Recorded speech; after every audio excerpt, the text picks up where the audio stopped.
By the end of this project, you will have a fully functioning terminal application that can instantly add new contacts, retrieve their phone numbers, and delete records on command. While many apps rely on complex external databases, this system works using a single, built-in Python data structure to manage every record. This process follows the CRUD cycle: create, read, update, and delete.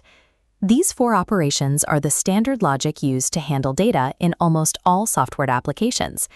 Mastering this terminal app reveals how these operations work under the hood. Once you can manipulate data in a local script, you understand the core logic used by systems that handle data on a much larger scale. We begin by establishing memory. Before the user provides a name or phone number, we need a central, empty storage container to hold that information. We initialize an empty Python dictionary for this purpose. In this script, the dictionary serves as our primary database. To keep the program from closing immediately, we use a while true loop. This engine keeps the script running, pausing at the top of each cycle to wait for a user command. Inside the loop, we display a text menu. We prompt the user to enter a number between 1 and 6 to choose an action, such as adding a new contact or listing all existing ones. It is vital to include a specific exit condition, like an option to quit the program. Without a way to break the while loop, the application will run indefinitely, consume all resources, and become totally unresponsive. This while true structure mirrors the way many backend services operate, remaining in an active state to listen for and process incoming requests.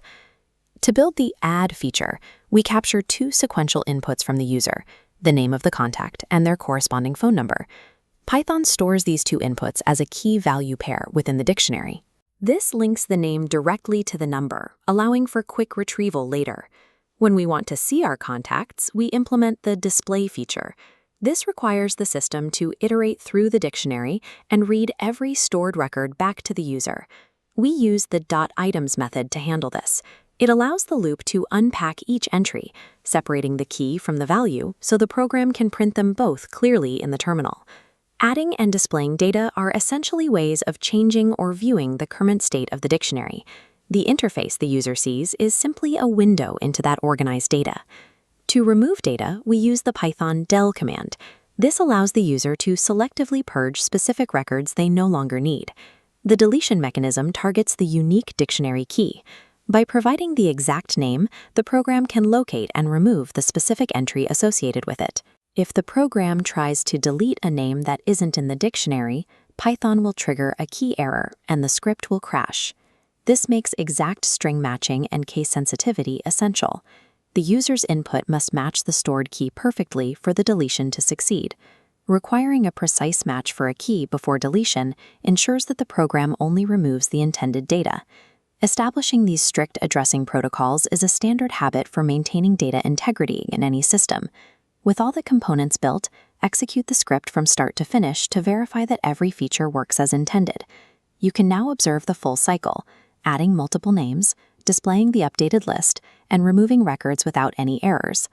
While this script runs locally, the logic of managing user records this way is the standard way applications handle data synchronization across different devices.